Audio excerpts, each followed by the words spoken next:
Hello, I am Peter Okwacha. Welcome to Focus on Africa. Our top stories. Economic recovery in Sub-Saharan Africa is on the up, but it's not all good news. We'll get the full picture from the International Monetary Fund. Illegal wildlife trade comes under the spotlight at a two-day international conference here in London. Is Africa doing enough to halt it?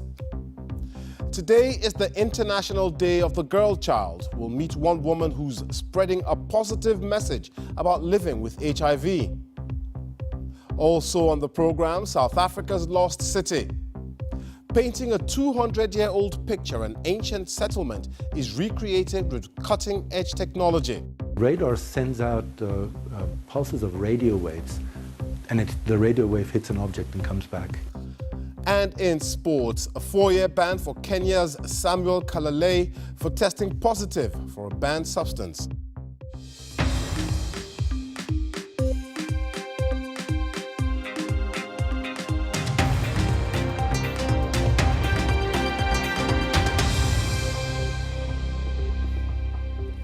Thanks for joining us here on Focus on Africa from BBC World News.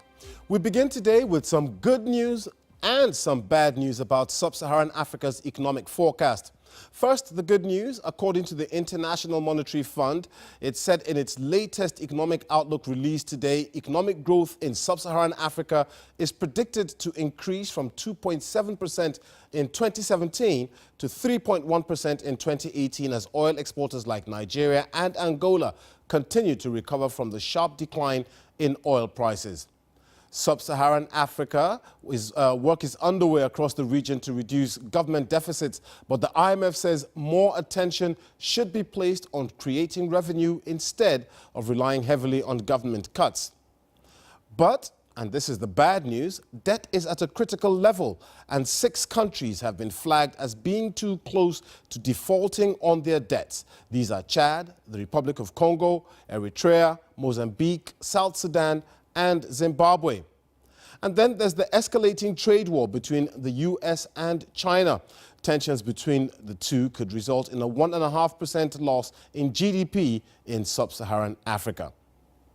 Let's get more of this now from Abebe Salesi, director of the IMF's African Department, about the figures. I spoke to him earlier down a Skype line to Bali in Indonesia, where he's attending the annual meeting of the International Monetary Fund and World Bank Group. I put it to him that the growth rates forecast for Sub-Saharan Africa are not that significant. The number you're using as the regional average growth. And as always, of course, in Sub-Saharan Africa, there's quite a lot of dispersion. Where growth remains very anemic on the weak side is in the oil exporting countries, where they're recovered, but still of the order of 2%. But there remain quite a few countries in the region that continue to grow at 5, 6, and even higher rates of growth. The likes of Senegal, Rwanda, Cote d'Ivoire, Ethiopia, are all growing at much higher rates. This summit is also calling for better allocation of government spending. What exactly would that look like? What do you mean by that? So what's needed, what we've seen in the last couple of years is there's been reforms in many countries to reduce the fiscal deficits. But this reduction has come mainly at the expense of cutting some long-term projects, investment projects in particular. And we feel like there's more of a need to mobilize tax revenue resources and keep investing in projects to facilitate growth in the future years. We've been reading reports that the current tensions between the United States and China will have a significant impact on the continent in years to come. I mean, how much of an impact would it really have? What our work shows is that, the growth effect of if the trade tensions were go into a full-blown trade war, and also with adverse impact on financial markets, the impact on the region could be significant, shaving about 0.5 percentage points or more in growth in the coming years. Hopefully that scenario will not unfold. But if it does unfold, the impact will mainly be through the trade channel, of course. There will be an adverse impact on commodity prices, we feel, but also impact on demand for goods and services that the region exports.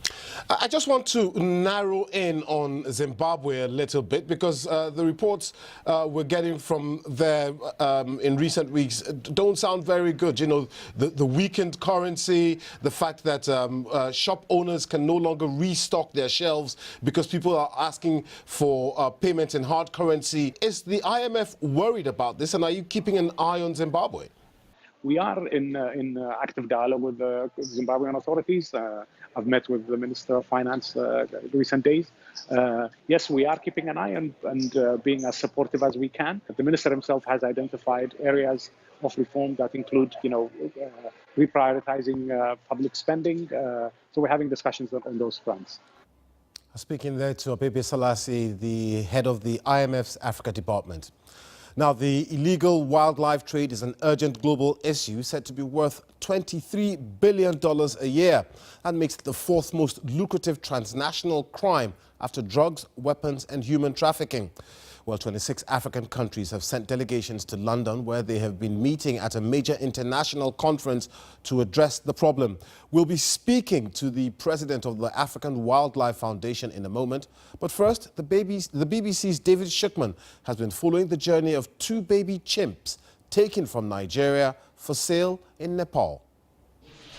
A baby chimpanzee clings to the hand of a keeper. At this age, it should be with its mother. But the tiny animal is a victim of wildlife traffickers. Seized in West Africa, two chimps were being smuggled halfway around the world when they were intercepted here in Nepal.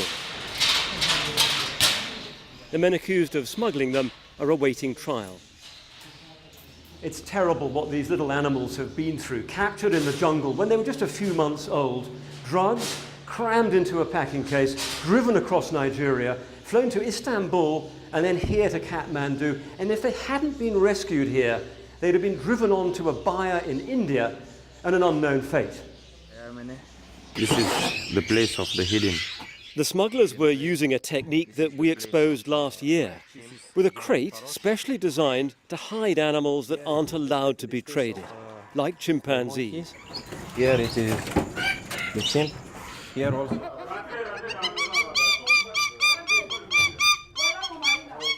Our investigation had revealed how baby chimps are in big demand as pets, and how capturing one infant alive involves killing the adults in its family. A police raid in Ivory Coast led to the country's first convictions for wildlife crime. And when our coverage was seen in Nepal, detectives there launched their own investigation. The BBC story is now taught to undercover officers in Kathmandu. The police know that Nepal is seen as an easy transit route by animal traffickers. On the edge of the Himalayas, Kathmandu is a busy trading hub between its giant neighbours India and China. But the authorities here hope their operation against the chimp smugglers will signal that this route is now closed. And the chimps themselves, they're doing well, gaining weight, but they're caught in a diplomatic tussle. Nigeria wants them back, but Nepal says they're evidence for the trial. So for the moment, this small cage is their home. David Shukman, BBC News in Kathmandu. Kadu Sebunya is the president of the African Wildlife Foundation. He joins me now. I know a lot is being done to tackle this illegal trade, but how bad is it still?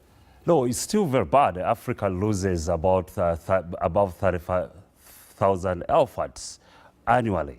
We've wiped out a couple of rhinos in many of the countries. Giraffes have been added on a threatened list. We've almost lost about 40% of the giraffes.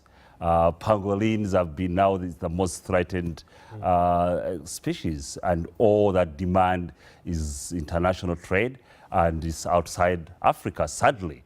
And that is a very, very big problem for us. I mean, and we'll come to the fact that, you know, demand comes from outside Africa. But I know that the AWF does a lot to tackle this illegal trade. But you can't be working alone. You need the governments in African countries to support you. How much support do you get? We've just had the conference. There's a big demonstration of a government presence here. You cannot substitute governments. Beyond governments, we need the Africans in general, especially the communities around this wildlife, who bear the burden of being next to these resources, to participate, to gain directly, and also to own some of the assets. But these communities that you talk about, you know, if I look at my country, Nigeria, for instance, where they had elephants trampling on people's farms, they say these animals are a nuisance and should be gotten rid of. How do you convince them otherwise? We do, and we've developed some models to do that. One of the things we do is to empower them. You have to increase the assets of ownership of wildlife to belong to the people. They have to be able to directly participate, directly benefit from wildlife. The biggest challenge is that wildlife is owned by nobody, but owned by everybody. Okay, and that is the tragedy of the commons. Because we're running out of time, and I really need to ask you about the participation of governments from the Far East, where most of the demand comes from for these animal parts.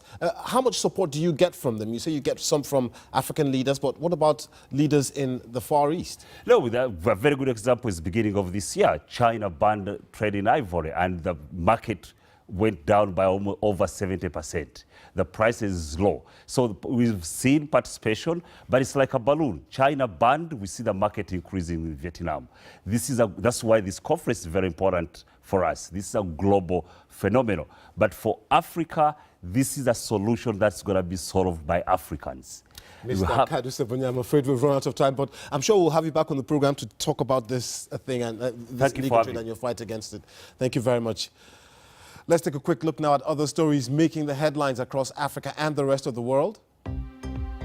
East Africa's richest man, said to be Africa's youngest billionaire, Mohamed Dewji, has been kidnapped in Dar es Salaam. Police said the 43-year-old businessman was kidnapped by 4 masked men outside a hotel gym in an affluent neighborhood of Tanzania's commercial capital. Kenya's police chief says members of his force will be investigated over Wednesday morning's bus crash in which 56 people died. The bus was licensed to carry 62 passengers, but 71 people were on board. It also did not have a license to travel at night. The investigation will look into whether police deliberately ignored the flouting of the regulations. Nigeria's President Muhammadu Buhari has told anyone who holds assets abroad to declare them or face prosecution. As part of his fight against corruption, the president has given people 12 months to register under the voluntary offshore assets regularization scheme. This is Focus on Africa from BBC World News with me, Peter Okwocha. Still to come in tennis, South Africa's Kevin Anderson is through to the quarterfinals in Shanghai. We'll have his winning moments. I'm Peter Okwocha. Welcome back to Focus on Africa. Today marks the International Day of the Girl Child, a day set aside each year to bring attention and address the needs of challenges girls face worldwide. South African Babalwa Mbono, a woman living with HIV, is at the forefront of rolling out the charity Mothers to Mothers early child development work. Here's her story. I learned about Mothers to Mothers when I was pregnant with my second-born child. I went for antenatal care checkups as normal as any pregnant woman in 2002. Then I got tested for HIV. I learned that I was living with HIV. That was a very devastating moment for me. I was very angry because I didn't know where it comes from. And it was 6 years in marriage. I started to be part of the Mentor Mother program as a client. At the long run, due to the support of the Mentor Mothers from Mothers to Mothers, I was able to deal with that. It also gives peer support to those women until their babies are 2 years old. And it doesn't end there. It goes beyond 2 years, looking at the child survival, making sure that all women understand and educated on the milestone and development of the child. And we go beyond that, looking at our adolescent young girls and young women, making sure that those that are negative are prevented from contracting HIV. If the child has any special need while the child is still very young, then that child can be able to be linked to care and get support. And also with ECD training, we are able to transfer the skills for these parents to be able to use and share with other women, and also can use for their future children. Living with HIV is not a death sentence. People can live. If you are pregnant, you can give birth to an HIV negative baby and you can have a healthy lifestyle. Also making sure that you live a healthy lifestyle and good behavior, I can say that, as a woman. Looking after yourself, making sure that you don't drink alcohol, you don't smoke, you eat healthy. On your appointment days, you go to on your appointment day as scheduled. You're watching BBC Focus on Africa. It's now time for some sports, and Mimi's in the house. Take it away. Thank you very much, Peter. We start in athletics. Kenyan marathon runner Samuel Kalele has been banned for 4 years by the Athletics Integrity Unit after testing positive for the banned blood-boosting hormone EPO at the Rotterdam Marathon in April. The 23-year-old who won the Athens Marathon last November is the third Kenyan to be sanctioned this year. Now, meanwhile, Nigerian athlete Glory Onome Nathaniel, who won gold at the women's 400 meters hurdles at the African Championships this summer, has been provisionally suspended after a positive test for the steroid stanozolol. And to football, there was just one Nations Cup qualifier which took place today. Congo-Brazzaville defeated Liberia 3-1 in their Group G game. But elsewhere, the Confederation of African Football has ruled out rescheduling this week's back-to-back Africa Cup of Nations qualifiers between Ghana and Sierra Leone. They were cancelled after Sierra Leone failed to meet the conditions to have the FIFA-imposed suspension of the country's FA lifted. FIFA had put in place because sanctions had been put on the Football Association President Aisha Johansson and General Secretary Christopher Kamara. CAF hasn't yet clarified if Ghana will be awarded the points for those two matches. Now, over the past few months, we've seen allegations of bribery and corruption in football involving Ghana, Nigeria, Sierra Leone, as well as Algeria. I recently caught up with the Confederation of African Football Deputy Secretary General Anthony Bafo, who spoke to me about their efforts to stamp it out. It's part of our mission that we said that we want to clean where there's dirt. This is very, very important. And you cannot say the whole of Africa or African football dirty generally. It's part of our policy to have a clean environment to eradicate corruption. But do you see this, in your opinion, as a big problem on the continent? Well, you see there are still investigations going on, but you also saw that we reacted very drastically with the referees being on suspension, which was really sad. A lot of them had a good opportunity to make a big career, like the Kenyan referee who was part of the World Cup squad, but then his career came to an abrupt end. But what are some of your biggest concerns, though, Mr. Bafo, in terms of these revelations that have come recently in the past few months, as I mentioned? Betting is all over the world. Now it has hit the African market, and we have to deal with it.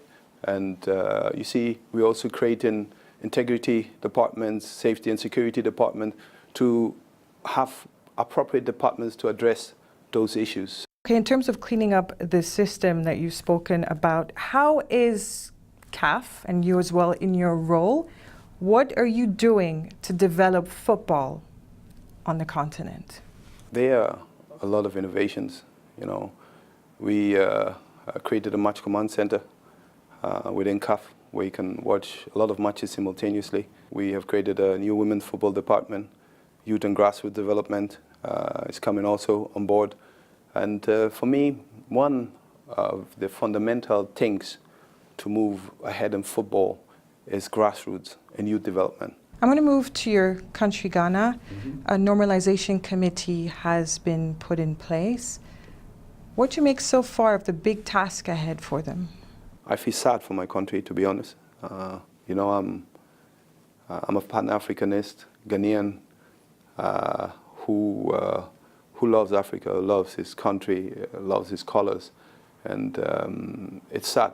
But now it's very, very important. You have the normalization committee to get back to the day-to-day work, to form a good team around Dr. Kofi Amwa, Madame Norte, Madame Christ, and the other person on the normalization committee to have a good vision to relaunch Ghanaian football.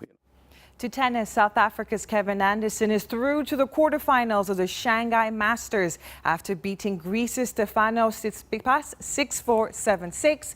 He broke him early in the first set, but the second set was a tight contest going to tiebreak. The 32-year-old will next face Novak Djokovic on Friday.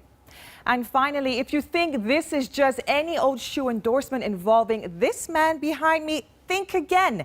NBA star Joel Embiid has signed an endorsement deal which makes him the highest paid center in the league. The Cameroonian has joined Stephen Curry, Jordan Spieth and Cam Newton into the Under Armour family. The deal makes him the NBA's highest paid man on a shoe deal. And that's all the sport. Back to you, Peter. I mean, what's the big deal? I wear shoes as well. Well, yours aren't special. Okay, then. Now, there are lost cities all over the world. Some, like the Mayan cities, remained hidden beneath a thick canopy of forest for centuries, but were eventually found with the use of laser light. Now, that same laser technology has been used to rediscover an ancient city outside Johannesburg.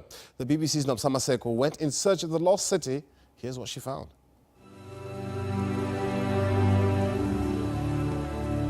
A reconstruction of what Gwening City would have looked like 200 years ago. Hidden in plain sight, the ruins of an ancient settlement, rediscovered about 60 kilometers south of Johannesburg. People from the Tswana tribe occupied this area long before Europeans encountered them in the early 1900s. This city is one of many which collapsed during what became known as the Difeqane civil wars in southern Africa. These structures are very easy to miss if you don't know what you're looking for. Just a pile of rocks jutting out from the landscape. Archaeologists have excavated this site for years, but now laser technology has allowed researchers to see the extent and size of the settlement that's believed to have housed over 10,000 people. To approach that homestead, you would have to walk up. Professor Karim Sadar, an archaeologist from Wits University, led this project. It's very similar to radar. Radar is essentially radio detection and ranging. And radar sends out pulses of radio waves, and the radio wave hits an object and comes back. And because we know the speed at which it traveled, we can figure out how far away that object was. So the same principle applies here. LiDAR is light detection and ranging. And they send out, instead of radio waves, they send out laser pulses. I mean, on Google Earth satellite imagery, you can see the ruins, but you don't realize how dense and how many features there are. And with LiDAR, we suddenly started seeing roads and, terraced fields and ashments, all this stuff we couldn't see before. The ancient settlement has been reclaimed by the Bakwena tribe. And now, the landless and dispossessed descendants meet every month in a grade 1 classroom in Soweto. We renamed the site as Gwening City because it has now been established beyond doubts that the greater part of Johannesburg, Gauteng, has been built on the ruins of a city.